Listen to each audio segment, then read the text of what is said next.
Sekarang ini pengusaha-pengusaha hitam itu mungkin dikuras duitnya di luar negeri sana, dimasukkan ke Indonesia, bukan untuk investasi, tapi untuk menjatuhkan Prabowo, mendanai pergerakan aktivis-aktivis untuk menjatuhkan Prabowo. Dan itu kita tidak mau. Sehebat apapun negara luar negeri, dia tidak bisa melakukan aktivitas di sebuah negara kalau tidak dibantu para pengkhianat-pengkhianat itu. Dengan kebijakan Prabowo yang sangat berani ini tentu akan merugikan pengusaha-pengusaha nakal, mafia-mafia migas, koruptor, itu pasti. Makanya dengan tegas dan keras Pak Prabowo mengatakan ekspor satu pintu, impor satu pintu. Itu supaya apa? Supaya tidak ada lagi kebocoran-kebocoran. Mereka lebih menginginkan Indonesia gaduh, Indonesia kisruh, dan Pak Prabowo lagi share. Kenapa? Supaya para penjahat, para mafia, koruptor ini tetap bisa beraktivitas dengan aman. Selama Pak Prabowo jadi presiden, mereka terganggu aktivitasnya. 98 akan terjadi lagi. Ya. Sekarang tinggal rakyatnya juga, rakyatnya lagi nih. Mau Indonesia mundur atau maju? Kerusuhan 98 saja sampai sekarang kan masih dirasakan imbasnya kan? Apa kita mau mundur lagi ke belakang 20 tahun lagi? Ya, intinya satu. Mereka membangun narasi, menggiring opini bahwa Juli, Agustus akan terjadi kerusuhan besar. Dan mereka selalu berusaha mencari bahan untuk memicu kemarahan rakyat Indonesia. Ya, kami semua waspada pasti. Tapi kami juga nggak terlalu takut dengan ancaman seperti itu. Ya. Saya sebagai Ketua Umum Gerakan Prabowo tentu menghimbau kepada seluruh Indonesia, waktunya kita merapatkan barisan dan jangan pernah membiarkan Prabowo Subianto berjuang sendiri. Ya. Selama Pak Purbaya masih tersenyum, Prabowo masih mau tersenyum, tenang aja. Ya. Gitu loh. Jadi dolar naik itu memang salah satu cara untuk menjatuhkan negara-negara berkembang dilakukan oleh negara-negara maju. Gangguan yang ditimbulkan oleh konspirasi licik tingkat tinggi yang melibatkan antara beberapa negara dibantu pengkhianat-pengkhianat bangsa, koruptor, mafia segala macam untuk menyerang Prabowo lewat dilemahkannya rupiah. Salah saya itu. Nah, itu yang ditakutkan oleh negara-negara asing. Makanya semua sektor ekonomi kita dilumpuhkan. Dengan apa? Naikkan nilai dolar. Untuk bisa menjatuhkan Soeharto itu melibatkan IMF. Indonesia dijebak dengan utang IMF, ya kan? Biang keroknya kan IMF. Kemarin Pak Purbaya tawari utang IMF, nggak mau. Akhirnya mereka apa? Membuat gerakan-gerakan supaya Prabowo jelek, dan paling tidak berharap dengan menguatnya dolar dan melemahkannya rupiah, masyarakat marah dan membuat Pak Prabowo lengser. Bukan 2-3 orang, 6 orang. Kita punya datanya kok. Yang nggak bisa kerja siapa? Yang pura-pura bisa kerja siapa? Sudahlah, nggak usah basa-basa lagi Pak. Ganti semua orang-orang yang nggak benar. Ganti semua orang titipan-titipan lama. Ya. Titipan-titipan orang lama itu yang membuat pusing aja, membuat jelek nama kita semua. Jadi saya menghimbau kepada saudara-saudara saya dari Sabang sampai Merauke terkait banyaknya berita-berita miring tentang Pak Prabowo. Kita boleh melihat, boleh mendengar, tapi kita tetap harus menggunakan filter. Kita cek dulu kebenaran berita itu benar atau tidak. Yang kedua, jangan mudah terprovokasi, karena memang itu yang diinginkan oleh pembuat berita supaya kita gaduh. Karena dengan kegaduhan membuat pemerintah terpecah konsentrasinya. Dengan kerusuhan Indonesia akan kembali mundur ke belakang. Jadi pesan saya, jaga kondusivitas, beri kepercayaan kepada Prabowo dan biarkan Pak Prabowo memperbagi semuanya, ya. Jadi sekali lagi, jangan mudah terprovokasi dan yakinkan bahwa Pak Prabowo bersama masyarakat untuk Indonesia yang lebih maju. Saya rasa itu. Terima kasih. Justru Pak Prabowo ini sekarang ini kan masih mencoba merubah atau mempercoba perbaiki supaya tidak ada kebocoran-kebocoran tentang ekonomi, tentang uang, tentang segala macam, termasuk melaksanakan efisiensi, program efisiensi supaya apa? Mengurangi kegiatan-kegiatan yang tidak terlalu penting. Kalau bisa tidak dilakukan, tidak usah dilakukan ya. Dengan kebijakan Prabowo yang sangat berani ini tentu akan merugikan pengusaha-pengusaha nakal, mafia-mafia migas, koruptor, itu pasti. Kalau rampok sama maling sama copet kerjasama itu wajar, dimanapun pasti dilakukan. Orang yang nggak suka dengan polisi itu pasti penjahat, atau paling tidak pernah jadi korban dari polisi. Polisinya sekarang ini, kontrol yang negara ini Pak Prabowo dan pembantu-pembantunya. Ya, berarti dengan kebijakan Prabowo itu mengganggu aktivitasnya mafia-mafia tadi, koruptor-koruptor tadi. Pasti mereka akan berkolaborasi menjatuhkan Prabowo. Ya, nah, makanya saya menghimbau kepada rakyat Indonesia. Pak Prabowo saat ini tengah memperbaiki negeri ini. Pak Prabowo masih fokus menangani masalah-masalah yang ada di dalam negeri sendiri, termasuk imbas dari perang Timur Tengah, ya, dirasakan oleh semua negara. Nah, Pak Prabowo tidak menginginkan adanya kebocoran anggaran yang ada di dalam negeri. Pak Prabowo tidak mau para pengusaha-pengusaha hitam, koruptor, mafia-mafia itu terus-terusan mengeruk kayak Indonesia untuk kepentingan pribadi dan golongan.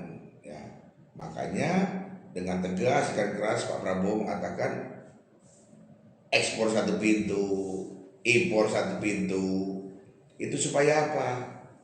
Supaya tidak ada lagi kebocoran-kebocoran. Yang nggak suka siapa? Ya orang yang menjadi musuhnya Prabowo dan musuhnya para pembantu Pak Prabowo yang masih memiliki visi dan misi jelas untuk kepentingan bangsa dan negara. Saya rasa itu. Pak Tum, mungkin nggak sini ada keterlibatan pihak luar nih dengan ingin menjatuhkan Bapak nih? Kan yang kita tahu kan Bapak tuh sangat tegas ya. Mungkin nggak Pak Tum ada keterlibatan luar nih, Pak Tum? Yang ingin Indonesia ini tidak ingin maju, ingin tidak Indonesia. Ini ya, sehebat apapun negara luar negeri, dia tidak bisa melakukan aktivitas di sebuah negara kalau tidak dibantu para pengkhianat-pengkhianat itu.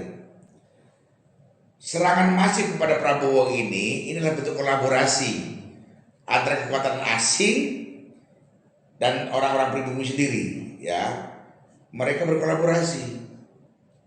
Banyak negara-negara konsumen yang selama ini mereka bergantung kepada Indonesia, seperti batu bara, sawit, dan komoditi lainnya, dengan hilirisasi, dengan ekspor satu pintu, dan kebijakan-kebijakan berada dari Prabowo ini kadang menjadikan mereka tidak nyaman, tidak bisa mendapatkan komoditi dengan harga semau-mau mereka. Nah, kebijakan Prabowo ini pasti membuat mereka gerah. Mereka sudah kaya itu, sudah banyak duitnya.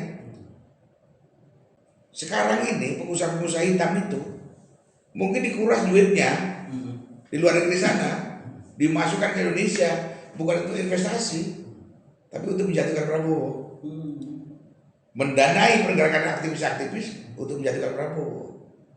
Dan itu kita tidak mau. Ya. Jadi yakinlah bahwa Indonesia akan selalu diganggu ketika Pak Prabowo menginginkan Indonesia maju. Negara yang tidak suka melihat pemerintah memberi makan rakyatnya itu siapa? Ayo, ya negara-negara Yahudi, negara Barat sana tidak suka Indonesia maju, tidak suka Indonesia menjadi negara yang paling hebat di antara yang lain, nggak mau. Makanya mereka berlomba-lomba bekerja sama dengan orang-orang yang ada di Indonesia yang memiliki mental pengkhianat, penjahat, untuk menjatuhkan Prabowo. Karena dengan Prabowo jadi presiden, ruang gerak mereka sempit, ruang lingkup mereka dibatasi. Saya rasa itu. Pak Ketum, masih ini Pak Ketum, kemarin Bapak juga sempat diserang terkait bantuan sapi presiden Pak Ketum. Itu mungkin banyak netizen yang nggak tahu, dan bisa Pak Ketum jelaskan, mungkin kan emang sebelumnya kan juga ada bantuan itu, tapi kenapa pas di saat Bapak malah Bapak yang diserang Pak Ketum? Itu tadi, kalau menilai sesuatu karena kepintarannya, maka yang keluar dari mulutnya itu adalah ilmunya yang bermanfaat untuk orang lain, ya. Tapi kalau menilai Prabowo didasari karena kebencian hatinya, maka yang keluar dari mulutnya adalah fitnahan. Bantuan sapi untuk kurban ini kan sudah berjalan dari presiden tahun sebelumnya. Itu menggunakan anggaran kemasyarakatan yang ada di presiden, ya. Itu menggunakan uang APBN, ya. Jadi bukan cuma di zaman Pak Prabowo gitu loh. Itu biasa. Sekarang ini Pak Prabowo membeli sapi dari masyarakat, ya. Dipotong dagingnya juga kembalikan ke masyarakat, ya. Menggunakan APBN yang didapat dari masyarakat, dari rakyatnya. Salahnya di mana? Salahnya di mana? Saya ulangi, benar Pak Prabowo ngambil uang dari APBN untuk beli sapi. Yang punya sapi ini rakyat Indonesia loh. Sapinya dipotong, dagingnya dikembalikan, dibagi-bagikan ke masyarakat. Terus salahnya di mana? Ada yang ngomong, kalau mau pakai kurban, ya uang sendiri dong. Loh, Pak Prabowo juga korban pribadi sendiri, uang sendiri. Tapi ini melanjutkan program-program presiden sebelumnya dan tidak mengatasnamakan Prabowo kok. Sumbangan sapi kurban dari dana kemasyarakatan yang ada di presiden dibagi ke masyarakat, nggak salah. Saya juga biasa korban kok. Kemarin saya bagi-bagi tuh. Saya bukan presiden, saya bagi. Masalah uangnya dikasih siapa ya? Yang intinya saya bagi-bagi sapi itu. Jadi udahlah, masalah Pak Prabowo diserang gara-gara nyumbang sapi menggunakan APBN, ya. Padahal yang terima daging sapi juga mungkin orang yang jerang itu. Yang terima daging juga saudara-saudaranya di kampung kok. Gitu loh, karena dia gak kebagian aja maka dia nyanyi. Saya rasa itu, ya. Pak Ketum, terkait ini Pak Ketum, film Pesta Babi Pak Ketum, Ya. yang ternyata Mama Sinta juga merasa dibohongi Pak Ketum. Itu seperti apa sih Pak Ketum? Dan Bapak juga kayaknya nggak merespon. Ini loh, sejak awal viralnya Pesta Babi, coba kawan-kawan bukalah di mungkin ada YouTube-nya ataupun duplikatnya di media-media itu kan. Saya kan ngomong dari awal kan. Sebelum saya ngomong yang lain, saya nanya itu. Saya tanya dulu kepada pembuat film itu, dia benar-benar cinta kepada Papua atau lebih menginginkan Papua ribut. Karena film Pesta Babi isinya itu provokasi. Saya kan ngomong itu. Ya, jadi kita masih ada itu. Ya. Karena di dalam adegan per adegan itu kan tidak ada sama sekali memunculkan prestasi dari pemerintahan yang ada. Yang diunggah itu semua kejelekan tentang Papua. Padahal masyarakat juga harus mengakui bahwa Papua sekarang sudah terang benderang, jalan-jalan sudah terbuka semua. Bahkan nanti ketika sawah baru udah dibuka, sawit dibuka, pasti Papua akan lebih maju. Karena apa? Akan terbuka lapangan pekerjaan, segala macam. Jadi sejak awal saya udah nanya, yang buat film Pesta Babi di Papua itu kepentingannya itu apa? Cinta Papua atau menginginkan perpecahan di tanah Papua. Jadi, dan Pak Prabowo tidak mengomentari karena apa? Ya, tidak terlalu penting juga sebenarnya pesta Papua. Kita lebih memilih menunjukkan kepada masyarakat bahwa pemerintah Pak Prabowo ini tengah berkonsentrasi untuk membangun di negeri ini, untuk memperbaiki kekurangan-kekurangan, kerusakan-kerusakan yang ada di dalam negeri. Sementara segelintir orang itu cuma menggunakan waktunya untuk menghujat dan menghasut serta memprovokasi orang banyak untuk benci Prabowo. Nah, itu bedanya di situ. Jadi Pak Prabowo lebih memilih memikirkan hal-hal yang lebih penting dibanding mikirin mulut-mulut busuk dari orang-orang yang memang menebar kebencian dan memusuhi Pak Prabowo. Saya rasa itu. Ya. Pak Ketum, dengan terbongkarnya film Pesta Babi ini juga Mama Sinta juga merasa dapat ancaman dan minta perlindungan di LPSK. Mungkin itu dengan terbongkarnya sifat provokatif di film Pesta Babi ini ada banyak serangan-serangan juga, itu melihat seperti apa Pak Ketum? Untuk kan gini, kewajiban negara itu melindungi setiap warga negara dari ancaman, gangguan, dari kesulitan-kesulitan yang ada di tengah-tengah masyarakat, terutama melindungi warga yang merasa tidak aman karena adanya intimidasi dari siapapun ya. Maka saya bilang tadi, kekuatan asing dan para pengkhianat atau komprador-komprador yang ada ini kan mereka berkolaborasi, bekerja sama. Mereka menyatukan kekuatan yang sebenarnya tidak besar jumlahnya, tapi uangnya besar. Uang ini yang menggerakkan mereka untuk melakukan provokasi tadi. Ya, jadi melindungi Mama Sinta itu memang kewajiban dari LPSK, terutama pihak kepolisian ataupun dari TNI. Tapi kita sebagai rakyat Indonesia tentunya kita pun akan membela saudara-saudara kita yang merasa tidak aman karena adanya ancaman-ancaman itu. Nah, jadi udah jelas bahwa Pesta Babi di Papua itu film ini kepentingannya ya untuk provokasi, propaganda, dan menjatuhkan pemerintahan Prabowo. Jadi kita siap menghadapi siapapun yang mengganggu ketertiban dan kelancaran pemerintahan Prabowo. Kami beserta relawan-relawan pendukung Prabowo akan selalu berada di garda terdepan bersama Prabowo untuk melanjutkan program-program pembangunan sampai 2029. Saya rasa itu. Ya. Pak Ketum, ini ada lagi Pak Ketum, banyak juga yayasan yang ternyata mulai sedikit terbongkar. Dia juga menerima suntikan dana dari luar, termasuk Joshua Wicik. Ya. Nah, bisa Pak Ketum, yang menerima itu dia terlalu masif menyerang Pak Presiden Pak Ketum yang mendapat suntikan dana dari Joshua Wicik, Pak Ketum. Gini, orang menerima bantuan pasti terjadi dililan dong, ya kan?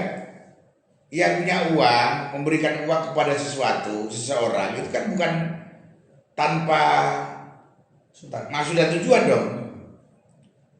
NGO ya. Ya, jadi George Soros itu kan menggelontorkan uang ke Indonesia nih, banyak ke LSM, mungkin ke Ormas, mungkin kepada lembaga-lembaga yang pura-pura di sini dia sebagai lembaga swadaya masyarakat ataupun mungkin badan sosial segala macam, padahal mereka punya misi yang lebih utama, yaitu apa? Mereka membangun narasi, mereka berkolaborasi untuk menjatuhkan Presiden Prabowo. Ya. Mereka dikasih uang, digaji bahkan 3 bulan hanya untuk menyerang presidennya atau pemimpinnya. Kalau mereka tidak melakukan itu, ya ditutup kerannya gitu loh. Itulah makanya seorang gini loh, maksud saya, sehebat apapun negara itu, dia tidak akan bisa apa-apa tanpa di sebuah negara. Jadi gini, sehebat apapun negara di luar sana, dia tidak bisa melakukan aktivitas dengan maksimal di sebuah negara tanpa bantuan dari orang-orang yang ada di dalam negara itu sendiri. Orang-orang itu siapa? Ya pengkhianat-pengkhianat itulah. Ya. Jadi sudah saatnya kita ini juga sadar bahwa negara luar sangat tidak suka dengan kemajuan yang ada di Indonesia. Mereka lebih menginginkan Indonesia gaduh, Indonesia kisruh, dan Pak Prabowo lagi share. Kenapa? Supaya para penjahat, para mafia, koruptor ini tetap bisa beraktivitas dengan aman. Selama Pak Prabowo jadi presiden, mereka terganggu aktivitasnya.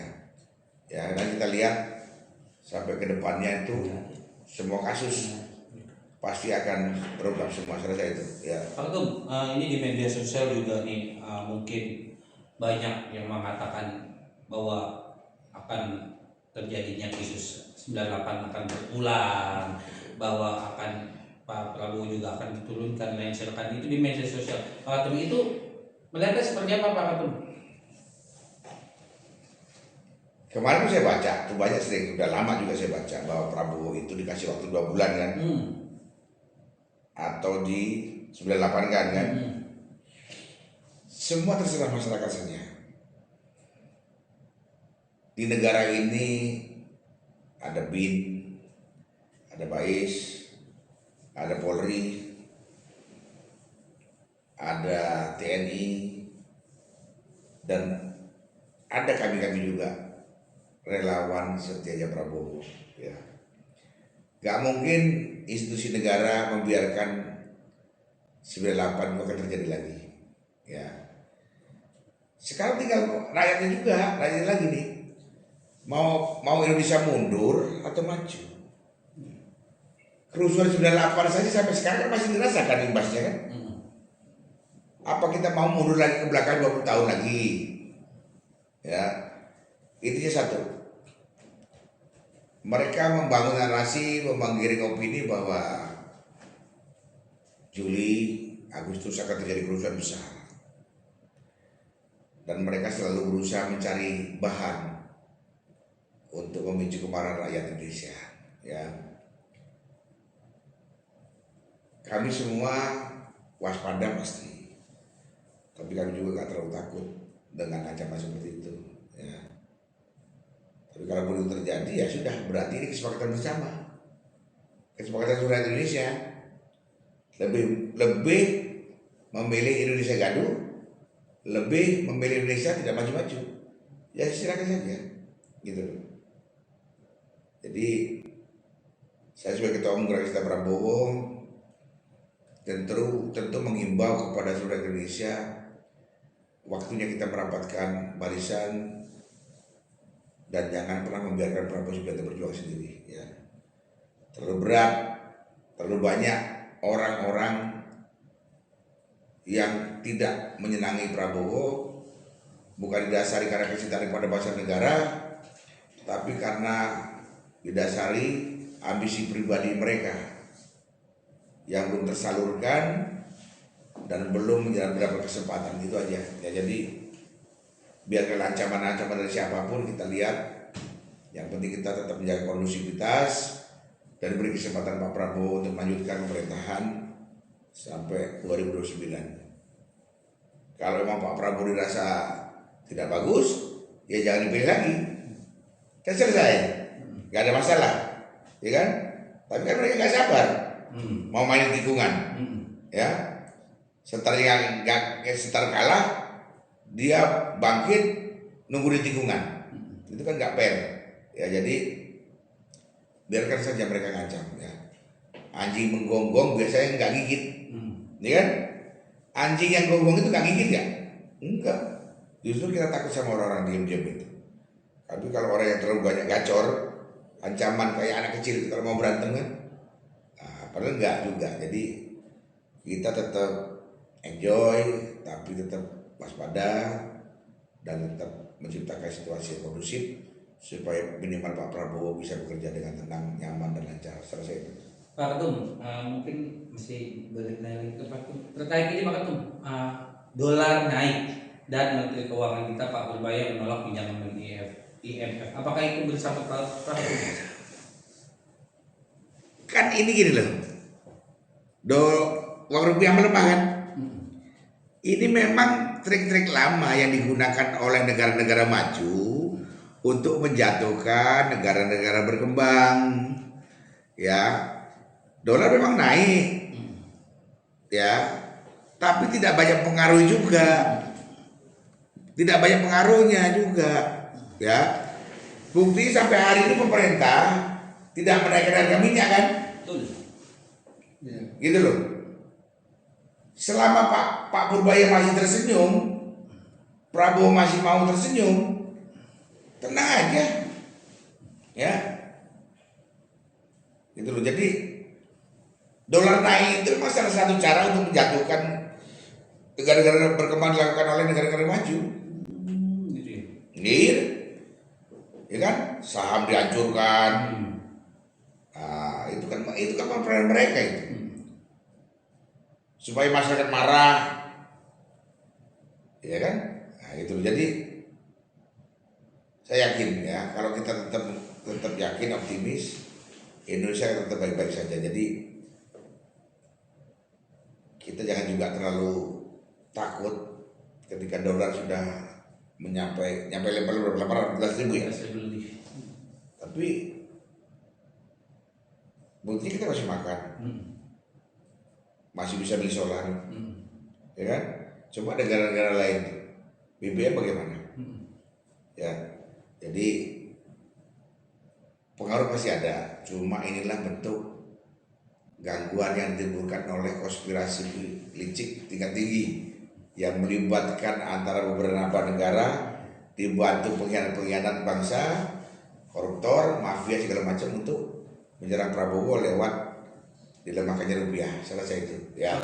Dengan dolarnya naik ini, para petani di desa juga menginginkan tidak masalah dolar ini naik karena pendapatan para petani sendiri itu juga meningkat, Pak Ketum. Ini apakah ada unsur politiknya seperti apa, Pak Ketum? Sekarang kan harga beras katanya 16.000 ya? Iya. Waduh, mahal beras. Tapi dengan naiknya harga beras, petani makmur nggak? Harga gabah ini kemarin naik kok. Jadi sekarang justru anak-anak muda banyak yang kembali menginginkan profesi petani. Kalau kemarin petani itu sudah berkurang, terutama anak-anak muda tidak mau menjadi tani. Kenapa? Tidak jelas masa depannya, profesi tidak menjanjikan. Tapi ketika petani itu dimuliakan, dikasih prioritas, dikasih fasilitas, petani pun itu bisa menjanjikan kehidupan yang lebih layak, ya. Karena saya sendiri kalau sudah boleh, saya juga pulang kampung, Mas, dari bagian petani, anteng, nyaman, kan? Jadi walaupun dolar naik, selama petani tidak kesulitan mendapatkan pupuk, komoditinya bisa dijual dengan harga bagus, ya nggak ada masalah. Nah, itu yang ditakutkan oleh negara-negara asing. Makanya semua sektor ekonomi kita dilumpuhkan. Dengan apa? Naikkan nilai dolar. Tapi pengaruhnya kepada petani, kepada masyarakat desa tidak terlalu banyak. Petani juga berterima kasih dengan adanya dolar naik itu sendiri, Pak Ketum. Pendapatan dia juga bertambah, Pak. Nah, itu dia maksud saya itu. Ya, jadi nggak ada masalah itu. Pak Ketum, dengan dolar naik ini mungkin Pak Ketum sempat melihat juga video-video lama presiden kedua kita dijatuhkan dengan adanya dolar naik itu, Pak Ketum. Apakah ini bisa seperti Pak Soeharto maksudnya? Seperti Pak Soeharto, Pak Prabowo ini juga akan dijatuhkan dengan adanya dolar naik itu, Pak Ketum. Mereka berharap seperti itu. Mereka berharap akan di 98 seperti Pak Soeharto kan. Tapi saya yakin yang cinta kepada Pak Prabowo itu masih banyak dibandingkan yang membenci Pak Prabowo, ya. Yang benci Pak Prabowo ini cuma segelintir orang yang menjadikan bahan-bahan yang ada di sekitar kita, naiknya dolar, buruknya MBG, dan program-program lainnya yang menjadikan bahan untuk menjatuhkan Prabowo. Tapi gak usah takut, survei terakhir yang cinta kepada Pak Prabowo berapa persen? 87%. Nah, 87% kan? Indikator ini masih tinggi, bos. Ya, waspada harus, takut jangan. Ya, yakin masih ada 87% yang mencintai Pak Prabowo dan percaya kepada Pak Prabowo. Ya, komprador bersatu, koruptor bersatu, mafia bersatu. Tujuannya apa? Untuk membuat kegaduhan Indonesia dan memancing kemarahan rakyat Indonesia seolah-olah Prabowo jelek. Tapi harus garis bawahi, dicatat bahwa Pak Prabowo tidak ada kepentingan lain selain membuat rakyat Indonesia makmur dan sejahtera. Saya rasa itu, Mas. Ya, ada lagi? Pak Ketum, ini sedikit membantu melihat video lamanya Pak Harto yang jatuh karena dolar naik IMF. Sama. Untuk bisa menjatuhkan Soeharto itu melibatkan IMF. Indonesia dijebak dengan utang IMF, ya kan? Yang kira kan IMF. Kemarin Pak Purbayu tawarin utang IMF, nggak mau. Akhirnya mereka apa? Membuat gerakan-gerakan supaya Prabowo jelek, dan paling tidak berharap dengan menguatnya dolar dan melemahnya rupiah, masyarakat marah dan membuat Pak Prabowo lengser. Tapi jangan lupa 87% ini tadi masih cinta kepada Pak Prabowo. 87 loh. Berarti nggak suka berapa persen? 17. Berarti kan kamu mana? Kamu 16%? Apa kamu 24%? 13%. Nah, berarti yang buat kerusuhan-kerusuhan ini ya kelompok-kelompok 13% itu. Gitu loh. Pak Ketum, di saat sesi wawancara kita ini Bapak juga sedang mereshuffle para menteri. Harapannya Pak Ketum untuk menteri yang baru di reshuffle Pak Prabowo sendiri, Pak Ketum. Ada berapa menteri yang reshuffle hari ini? Kesannya Pak Ketum untuk Pak Menteri yang baru ini. Jadi gini, justru kami menunggu segera reshuffle pembantu-pembantu Bapak yang tidak loyal dan tidak pro rakyat dan tidak bisa bekerja. Ya, siapapun yang diganti berarti itu sudah melewati pertimbangan-pertimbangan panjang bahwa Indonesia membutuhkan orang-orang yang benar-benar mau kerja, yang benar-benar cinta kepada bangsa dan negara. Ya, jadi harapan saya itu dalam arti sudahlah, nggak usah basa-basa lagi Pak, ganti semua orang-orang yang nggak benar, ganti semua orang titipan-titipan lama, ya, titipan-titipan orang lama itu yang membuat pusing aja, membuat jelek nama kita semua, ya, ganti dengan orang-orang yang lebih loyal dan lebih cinta kepada bangsa dan negara. Jadi saya bikinkan justru bukan 2-3 orang, 6 orang. Kita punya datanya kok, yang nggak bisa kerja siapa, yang pura-pura bisa bekerja siapa, ya. Untuk menteri-menteri yang reshuffle itulah memang pilihan Pak Prabowo. Kemungkinan besar Anda tidak bisa bekerja sama, mungkin ya diganti, ya. Tapi itu biasa dalam sebuah kabinet yang nggak bisa kerja, dievaluasi itu biasa ya Mas. Jadi tenang-tenang aja, ya. Pesan masyarakat Pak Ketum, yang pesan untuk masyarakat sendiri itu yang media sosial yang selalu menyudutkan pemerintah harus lebih teliti lagi atau seperti apa? Jadi gini, ya. Jadi saya mengimbau kepada saudara-saudara saya dari Sabang sampai Merauke terkait banyaknya berita-berita miring tentang Pak Prabowo. Kita boleh melihat, boleh mendengar, tapi kita tetap harus menggunakan filter. Kita cek dulu kebenaran berita itu benar atau tidak. Yang kedua, jangan mudah terprovokasi, karena memang itu yang diinginkan oleh pembuat berita supaya kita gaduh. Karena dengan kegaduhan membuat pemerintah terpecah konsentrasinya, dengan kerusuhan Indonesia akan kembali mundur ke belakang. Jadi pesan saya, jaga kondusivitas, beri kepercayaan kepada Prabowo dan biarkan Pak Prabowo memperbagi semuanya, ya. Jadi sekali lagi jangan mudah terprovokasi dan yakinkan bahwa Pak Prabowo bersama masyarakat untuk Indonesia yang lebih maju. Saya itu terima kasih. Terima kasih Pak Ketum. Siap, tahan Pak Ketum bentar.